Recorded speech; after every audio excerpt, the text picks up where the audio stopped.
Hi everybody, I'm Jones and welcome to my channel. I'm really excited about today's video because it's all about cookies. And I don't know about you, but I love me some cookies. I'm really excited about fall because it's baking season and the holidays are right around the corner, and that means lots of yummy baked goods like cookies. Today I am bringing you 3 really easy and really yummy vegan cookies for the fall. Now we've got some Snickerdoodles in there because they are one of my favorite cookies, and I know that a lot of people really love Snickerdoodles. It's an easy recipe and super easy to veganize. I've also got some delicious molasses cookies which take me back to my childhood. They're one of my favorites. And I've also got some pumpkin cookies because we have to have pumpkin for the fall, right?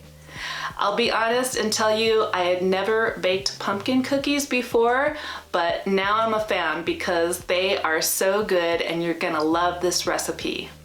So before we get baking, if you haven't subscribed to my channel already, be sure to hit that red subscribe button and also the notification bell so you get notified every time I post a new video. If you like this kind of content, give me a big thumbs up and also watch some more videos. I'll link some at the end of this video as well as in the description box below. And please leave me a comment. I would love to hear from you. Just say hi or tell me what your favorite holiday cookie is. So without any further ado, let's get baking.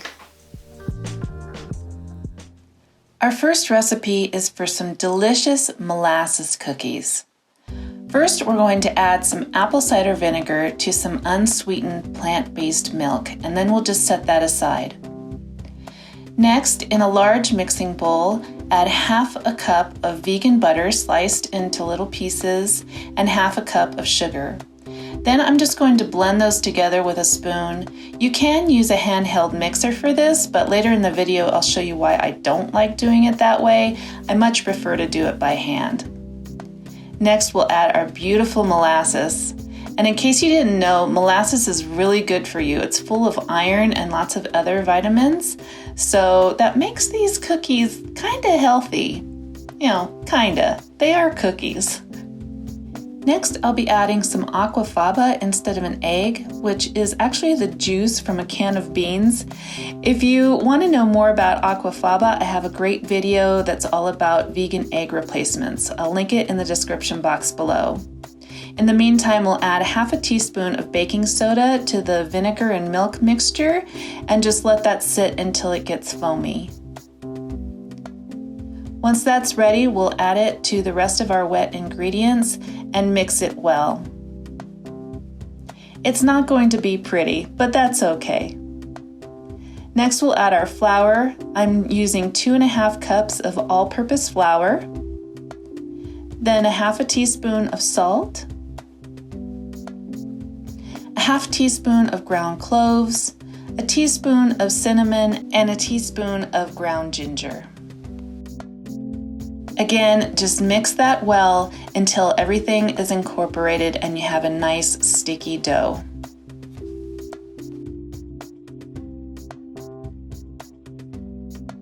Next, I just dropped spoonfuls of the dough onto a baking sheet. This one's lined with a silicone mat, or you could also use parchment paper.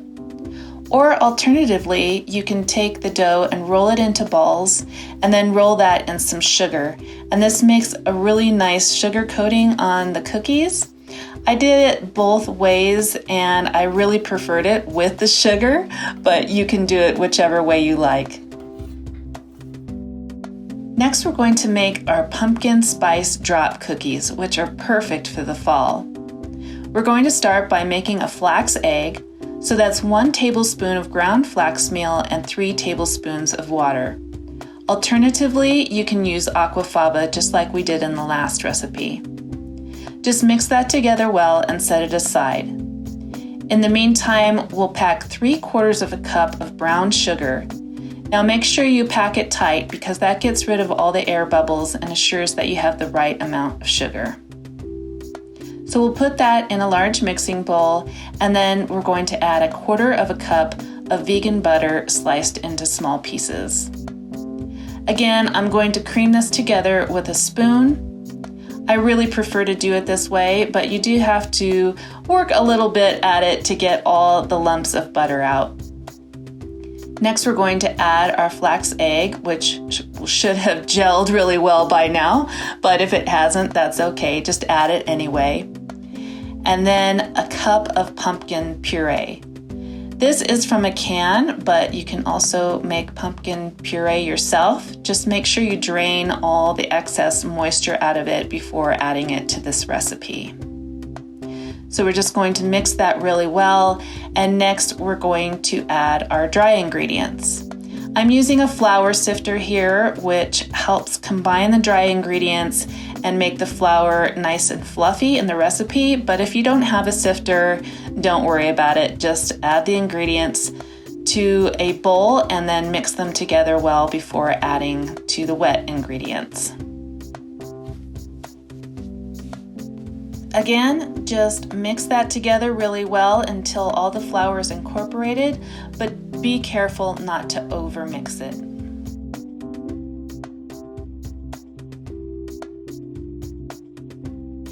And again, we'll just be dropping spoonfuls of the dough onto our baking sheet. Be sure that you have preheated your oven to 400 degrees. It's best if you get the oven going before you start making the cookies, and that way it will be nice and hot when you're ready to put them in.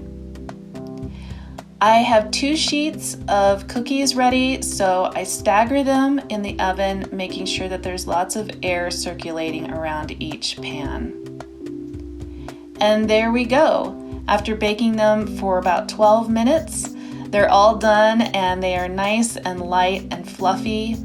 And these are great with an afternoon cup of tea, maybe sitting next to a fire if you have a fireplace.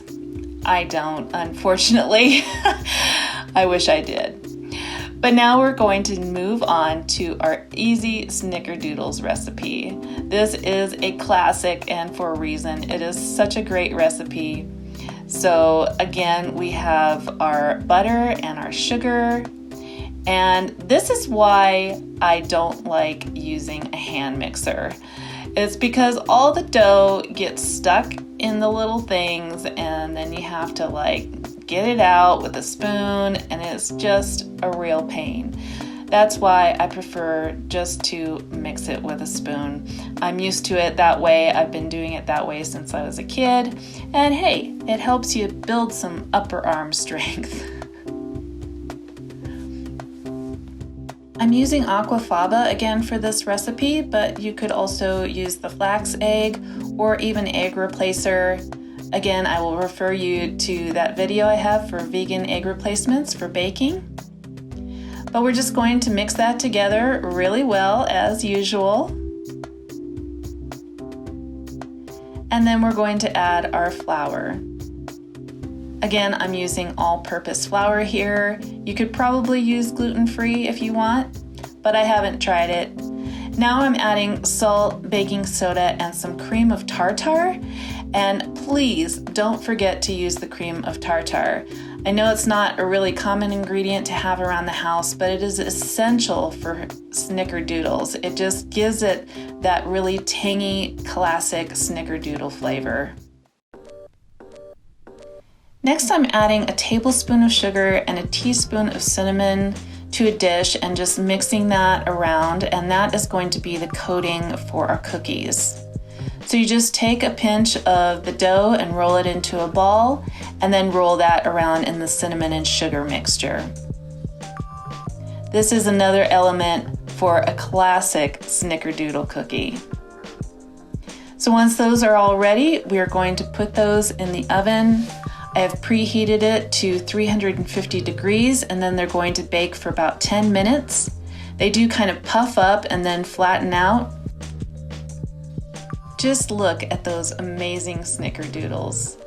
These are definitely one of my favorite cookies, and I know a lot of people really love Snickerdoodles, so you really should try this one. They definitely went the fastest out of all the cookies that I made. So I just store them in an airtight container like this gigantic mason jar that I have. It makes a great cookie jar. But just keep in mind these are really moist cookies and should be eaten up quickly, but they are so good that that should not be a problem. If you have any left over, just put them in the freezer to enjoy later. I hope you enjoyed this video, and if you did, make sure you give it a thumbs up and subscribe to my channel. And I will see you in the future with some more delicious vegan recipes. So for now, have a great day, have a great fall, and I will see you in the next video. Peace.